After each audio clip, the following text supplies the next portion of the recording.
नमस्कार। कहानी संग्रह में हमारे सभी दर्शकों का हार्दिक स्वागत है। दर्शकों, आज हम आपको धरती माता की कहानी पूजा विधि व इसके महात्म्य के विषय में बताने जा रहे हैं। यह पुण्यदायी कथा श्रवण करने से पूर्व यदि आप हमारे चैनल पर नए हैं तो सब्सक्राइब करें, वीडियो को शेयर एंड लाइक अवश्य करें। संपूर्ण जानकारी के लिए वीडियो को अंत तक जरूर देखें। एक गांव में एक बुढ़िया अपने 7 पुत्र और बहुओं के साथ कुशल पूर्वक रहती थी। बुढ़िया बड़ी ही धार्मिक प्रवृत्ति की थी। सभी लोग परिवार के साथ हंसी खुशी रहते थे। बुढ़िया का भरा पूरा परिवार था। भगवान की कृपा से नाती पोता सभी कुशल मंगल थे। बुढ़िया ने अपने जीवन काल में शायद ही कोई व्रत उपवास होंगे जो नहीं किए हों। दान पुण्य आदि धर्म के कार्यों में वह बढ़ चढ़कर हिस्सा लेती थी। व्रत कर सभी व्रतों का उद्यापन धूमधाम से करती।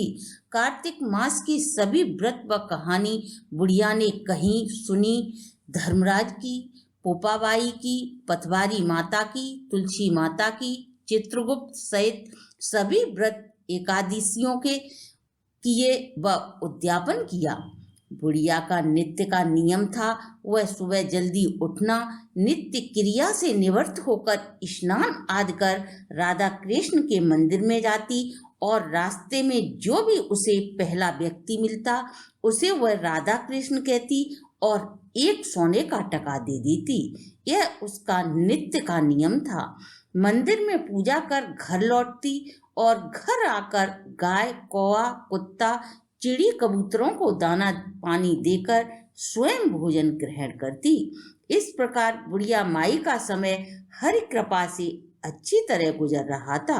एक दिन उसके बड़े बेटे बुढ़िया माई के पास आए और अपनी माँ से बोले, माँ, अब हम अपने परिवार के साथ अलग रहना चाहते हैं। तब बुढ़िया माई बोली, बेटा, तुम्हारी जैसी इच्छा, हम तो यही चाहते हैं तुम सभी भाइयों में कभी झगड़ा न हो। तुम सभी अपना अपना हिस्सा ले लो और अपने अपने परिवार के साथ हंसी खुशी रहो। यही तुम्हारे पिता की भी अंतिम इच्छा थी। तुम सब बिना आपस में विवाद किए अलग रहो, जिससे तुम सभी के बीच में आपसी प्रेम बना रहेगा। इस प्रकार 6 भाई अपना अपना हिस्सा लेकर अपने परिवार के साथ रहने लगे। लेकिन छोटी बहू और छोटा बेटा अपनी माँ के साथ ही पुराने पुश्तैनी घर में बने रहे। बुढ़िया ने अपने साथ में बेटे को बहुत समझाया, बेटा, अन्य भाइयों की तरह यह तेरी भी अलग रहने की इच्छा हो तो तू भी अलग रह ले। लेकिन छोटे बेटे और बहू ने साफ इनकार कर दिया। माँ, जो सुख हमें आपके साथ रहकर पुराने पुश्तैनी मकान में प्राप्त होगा वह सुख हमें कहीं भी प्राप्त नहीं हो सकता। हमें आपके आशीर्वाद की जरूरत है। तब छोटा बेटा खुशी मन अपनी माँ के साथ अपनी पुश्तैनी हवेली में ही रहने लगे।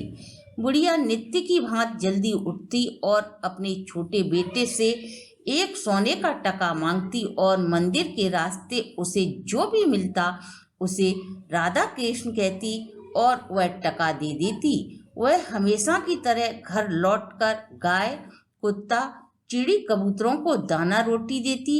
तब वह स्वयं भोजन ग्रहण करती थी। इसी तरह बुढ़िया के दिन सुख पूर्वक गुजरने लगे।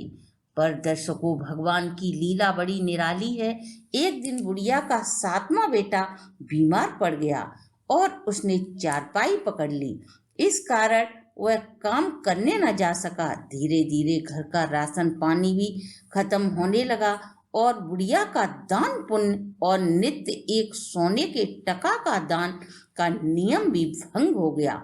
बुढ़िया धार्मिक होने के साथ साथ काफी समझदार थी, सो उसने अपने बेटे को तनिक भी इस बात का भान नहीं होने दिया कि वह दान पुण्य न करने से उसका संकल्प छूटा है।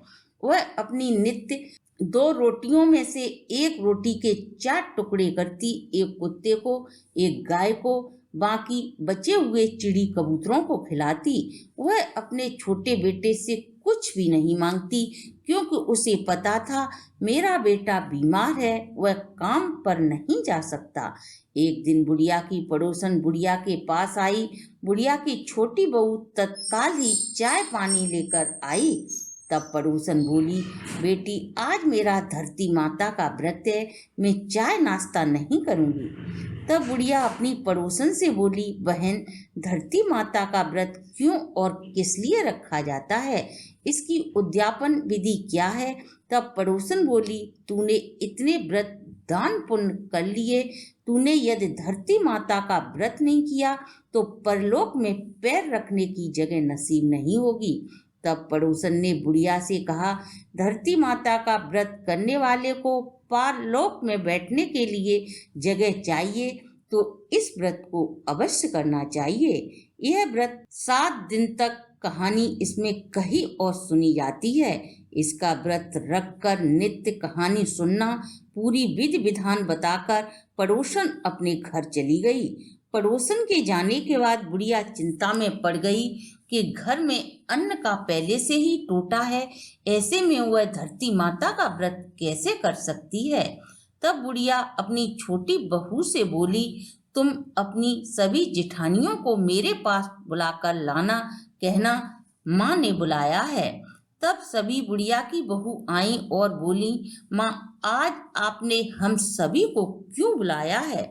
तब बुढ़िया बोली, बहुओं मैंने अपने जीवन में सभी व्रत दान पुण्य कर लिए, लेकिन अभी तक मैंने न धरती माता की कहानी सुनी है और न व्रत किया है। क्या तुम सब में से एक मेरा यह व्रत पूरा करवा दोगी। तब सभी बहुओं ने बुढ़िया माई से व्रत का अनुष्ठान कराने को मना कर दिया। तब सबने स्पष्ट कहा, माँ हम तो पहले से ही परेशान हैं, आपको व्रत कैसे करा सकते हैं।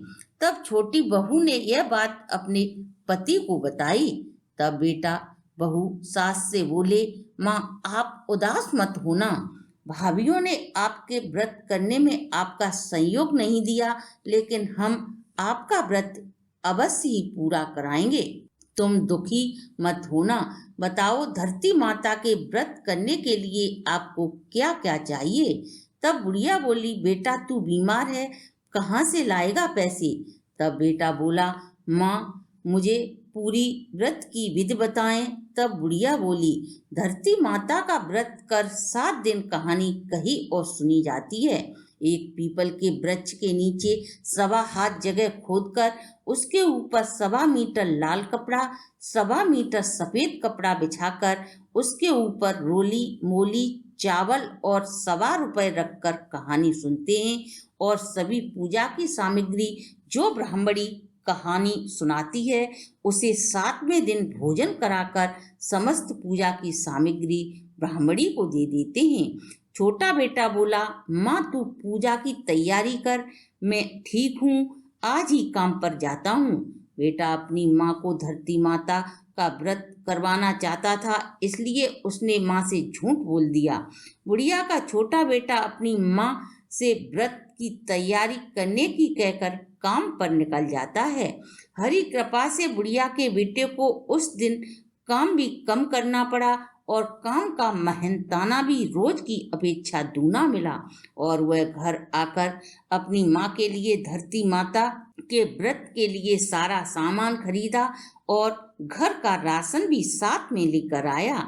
उसने अपनी माँ को धरती माता का व्रत करने का सारा सामान दे दिया और पत्नी से बोला, मेरी माता का 7 दिन का व्रत है, नित्य रोज अच्छे अच्छे पकवान बनाकर माँ को खिलाना। सबसे पहले बुढ़िया की छोटी बहू ने अपनी सास के लिए गर्म पानी किया और फिर उसे स्नान कराया, कपड़े धोकर सुखाए, अच्छी तरह तह बनाकर रखे और अपनी सास को लेकर गांव के बाहर पीपल के वृक्ष था वहीं लेकर पहुंची। वहीं गांव के मंदिर में जो पुजारी पूजा करता था उसकी पत्नी को बुला लाई और पीपल के नीचे की जमीन खोदकर लाल कपड़ा बिछाया और रोली मोली चावल 1.25 रुपए व नारियल रखकर ब्राह्मणी से कथा सुनी और कथा समाप्त हो जाने पर सास का हाथ पकड़कर सास के घर लाई, चारपाई पर बिठाया, खाना बनाने की तैयारी की और पति को काम पर भेजा। अच्छे अच्छे पकवान बनाए और शाम को दोनों सास बहुओं ने व्रत खोला और अपने पति के साथ मिलकर सभी ने भोजन किया। इस प्रकार छोटी बहू ने 7 दिनों तक रोज तन मन से अपनी सास की सेवा की। रोज पीपल के वृक्ष के पास सास को नहला धुलाकर उनकी उंगली पकड़कर ले जाती। पंडितानी से दोनों कहानी सुनती और वापस अपनी सास की उंगली पकड़कर आती और घर का सारा काम कर स्वादिष्ट पकवान बनाती और सभी शाम को एक साथ भोजन करते। इस प्रकार बुढ़िया माई का 7 दिन का धरती माता का व्रत पूर्ण हो जाता है और 7वें दिन साड़ी ब्लाउज और पूजा की समस्त सामग्री को अपनी सास के हाथों से ब्राह्मणी को भोजन कराकर दिलवाई और बहू पंडितानी को सम्मान पूर्वक विदा किया। सबने साथ साथ भोजन खाया। बुढ़िया ने अपनी छोटी बहू और बेटों को ढेर सारे आशीर्वाद दिए। अब बुढ़िया की छोटी बहू अपनी सास के कपड़े सुखाने डाले थे उन्हें लेने जाती है तो क्या देखती है कि वहां पर हीरे मोती बिखरे पड़े हैं। वह कपड़े उठाए बिना ही वापस आ जाती है और अपने पति और सास को यह बात बताती है। सास अपने बेटे और बहू के साथ वहीं गई और बहू से बोली, बेटी यह सब तेरी सेवा का फल है। तूने पूरी सेवा भाव और सच्ची लगन से मेरा व्रत पूरा करवाया है। मुझे रोज गर्म पानी से स्नान कराकर पीपल के वृक्ष के पास लेकर मेरी उंगली पकड़कर ले जाती और वापस मुझे लाकर घर का पूरा काम करती, मेरी सेवा करती। बेटी तू इन सब की सच्ची अधिकारी है। बेटा और बहू अपनी माँ के पैरों में गिर कर सिसकने लगते हैं। बुढ़िया उन्हें ढेरों आशीर्वाद देती है।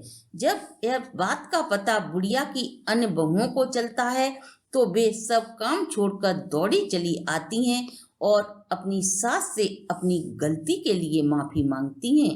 वे सभी बुढ़िया माई को अपने साथ ले जाने का आग्रह करती हैं। हे धरती माता, जैसा फल आपने छोटी बहू को उसके सेवा भाव का दिया, वैसा ही फल अपने बुजुर्गों की सेवा करने वालों को देना। उनका घर धन दौलत पुत्र पौत्रों से भरकर रखना। दर्शकों, ये थी हमारी आज की प्रस्तुति। अगर आपको हमारी वीडियो अच्छी लगी हो तो आप हमारे चैनल को लाइक, सब्सक्राइब और शेयर करें।